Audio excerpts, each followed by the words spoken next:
Subscribe करिए हमारे channel target UP TET CTET को और बेल आइकन को दबाइए।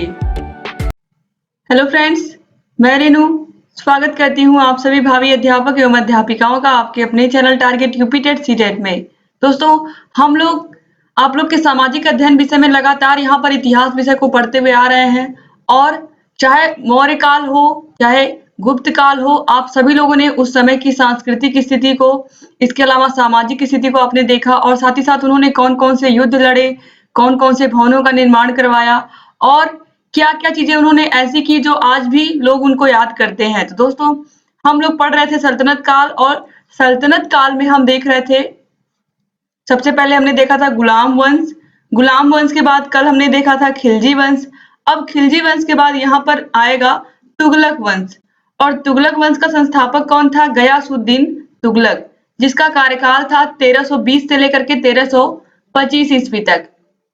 इसका वास्तविक नाम था गाजी मलिक। तो ये भी आप याद रखिएगा, गयासुद्दीन तुगलक का वास्तविक नाम क्या था? गाजी मलिक था। और दोस्तों, जो तुगलक वंश है ये पढ़ने में भी बहुत ही आपको इंटरेस्टिंग लगेगा, क्योंकि इसमें जितने भी शासक हुए हैं उन्होंने कोई ना कोई कार्य अवश्य किया है और जो कार्य अभी तक किसी ने नहीं किया था वो इन्होंने किया है। तो आपको याद रखने में भी बहुत ही आसानी होगी तुगलक वंश में। तो सबसे पहले आपने गयासुद्दीन तुगलक को यहाँ पर देखा, अब इनके बारे में और जान लीजिए।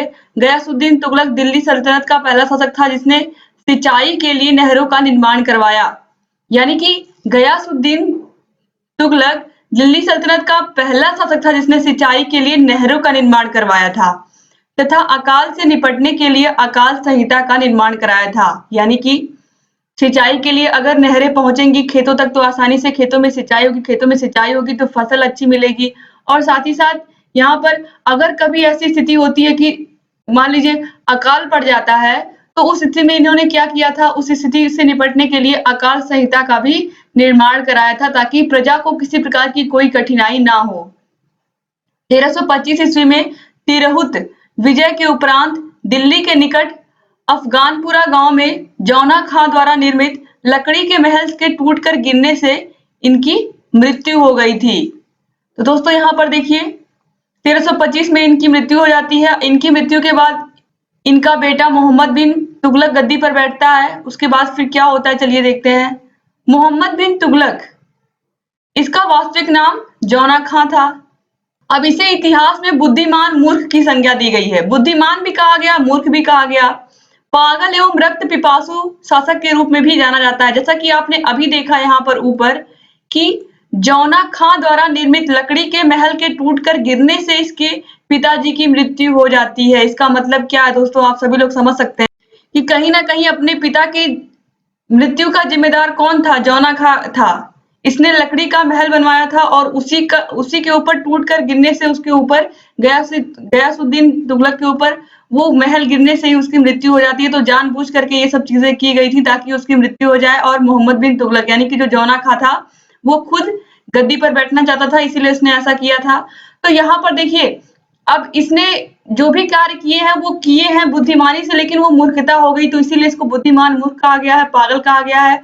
और जो मोहम्मद बिन तुगलक है दोस्तों, इसने बहुत सारे काम किए थे लेकिन इसका कोई कार्य सफल नहीं हुआ, तो इसलिए इसको बुद्धिमान मूर्ख की संज्ञा दी गई है। अब इसके प्रमुख असफल अभियान, इसीलिए इसको क्यों कहा गया है बुद्धिमान मूर्ख? क्योंकि इसके सभी अभियान, जो भी ये चीज करता था वो करता तो अच्छे के लिए था लेकिन वो चीज बुरी हो जाती थी। जैसे इसने राजधानी परिवर्तन किया, इसने अपनी राजधानी दौलताबाद देवगिरी को बनाया, यानी कि इसने अपनी राजधानी को परिवर्तित किया सबसे पहले। दोस्तों, सबसे पहले तो उसने राजधानी परिवर्तित की, उसने दिल्ली से अपनी राजधानी दौलताबाद कर ली। अब दोस्तों, दौलताबाद कर ली, लेकिन इतना सारा एक बार इतने सारे घोड़ों को, हाथियों को एक स्थान से दूसरे स्थान पर लेकर जाते जाते बहुत सारे उसके जो सैनिक हैं वो रास्ते में ही बहुत सारे सैनिक मर जाते हैं और बहुत सारे जो घोड़े होते हैं वो थक जाते हैं दिल्ली से दौलताबाद तक जाते जाते। तो इस वजह से उसकी सेना कम हो जाती है और भी बहुत सारी दिक्कतें उसको आती हैं राजधानी परिवर्तन में। तो इसलिए इसका जो ये राजधानी परिवर्तन का अभियान होता है ये असफल हो जाता है। फिर 2 आब में कर वृद्धि, दोगुनी वृद्धि, यानी कि 50% कर बढ़ा दिया। 2 आब का मतलब दोस्तों क्या है ये आप लोग समझ लीजिए। उस समय गंगा और यमुना नदी के बीच का जो स्थान था, जो बीच की भूमि थी गंगा और यमुना नदी के बीच की, उसको हम कहते थे 2 आब। और वहां पर भूमि कर में इसने वृद्धि कर दी थी, साथ ही साथ और अन्य कर भी लगा दिए थे। तो अन्य कर लगाने से जो किसान और मजदूर थे उनके ऊपर दोगुना, कहीं न कहीं दोगुना भार पड़ा।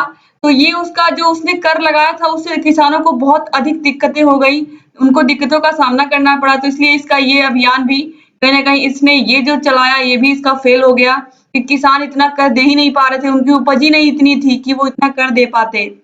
सांकेतिक मुद्रा का प्रचलन चलवाया इसने, ये भी इसका नहीं चल पाया इसका अभियान। फिर इसने चांदी के स्थान पर तांबे की मुद्रा का चलन किया। दोस्तों इसने चांदी के स्थान पर तांबे की मुद्रा का चलन क्यों किया? क्योंकि उस समय चांदी का उत्पादन कम हो गया था अपने देश में, तो इसने इसीलिए चांदी के सिक्कों का ही चलन था। लेकिन अब चांदी, चूंकि चांदी का उत्पादन उस समय कम हो गया था, तो इसने सोचा कि हम मिश्रित धातु के सिक्के चलाते हैं। तो इस तरीके से ये भी इसका नहीं चल पाता है, ये अभियान भी इसका फेल हो जाता है। तो इस तरीके से इसने प्रगति के लिए, यानी कि इसने अपनी राज्य की प्रगति के लिए काम तो बहुत किया।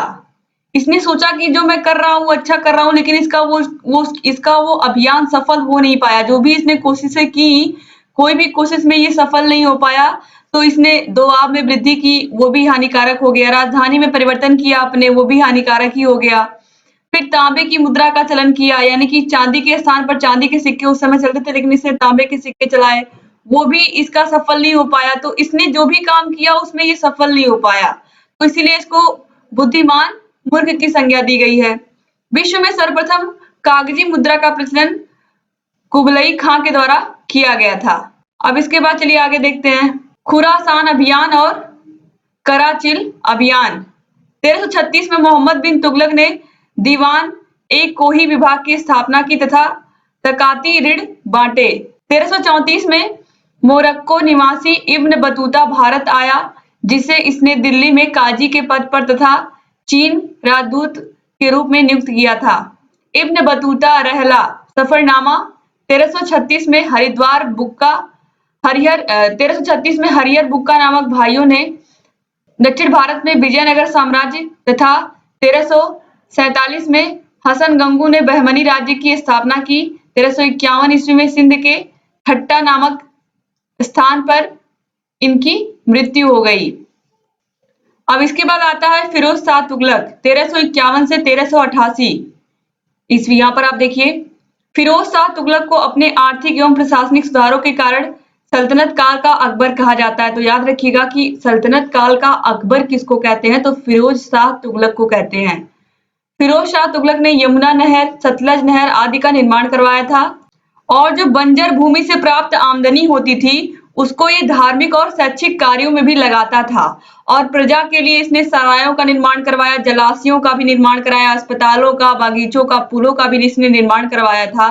दोस्तों इसने पूरी कोशिश की थी कि प्रजा को किस तरीके से खुश रखा जाए। इसके अलावा इसने दीवाने खैरात बनवाया था। दीवाने खैरात विभाग की स्थापना की थी इसने, जिसमें विधवाओं, अनाथों और लड़कियों के विवाह के लिए सहायता दी जाती थी। तो कहीं ना कहीं जो फिरोज शाह तुगलक था, इसकी जो शासन व्यवस्था थी वो बहुत ही अच्छी थी और इसने पूरी तरीके से कोशिश की थी कि जो राज्य में जितने जो प्रजा है वो हमेशा खुश रहे। अगर वो अच्छे से रहेगी तो कहीं ना कहीं जो साम्राज्य है वो अच्छे से आगे चल करके और विकसित होगा। बेरोजगारों को नौकरी देने हेतु रोजगार कार्यालय स्थापित किए गए थे। तो आप देख सकते हैं कि उस समय कितनी जागरूकता थी फिरोज शाह तुगलक के समय में कि अगर जो बेरोजगार थे उनको नौकरी देने के लिए कार्यालय भी स्थापित किए गए थे, यानी कि राज्य में कोई भी बेरोजगार ना रहे। तो इस तरीके से फिरोज शाह तुगलक जो था वो अंतिम शासक था। यहाँ पर फिरोज शाह तुगलक के बाद कोई इस तरीके का शासक नहीं हुआ जिसने अच्छे से शासन की बागडोर संभाली हो। इस वजह से फिरोज शाह तुगलक के बाद तुगलक वंश था वो पतन की ओर आगे बढ़ गया।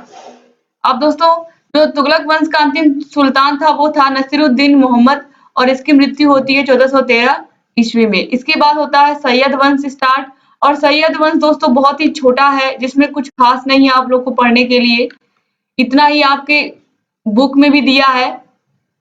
सैयद वंश 1414 ईस्वी से 1451 ईस्वी तक। तुगलक वंश से पतन के बाद खिज्र खां ने सैयद वंश की नींव डाली थी। याद रखिएगा कि सैयद वंश की स्थापना किसने की थी, खिज्र खां ने की थी, किंतु इस वंश का शासन काल बहुत थोड़े समय के लिए रहा।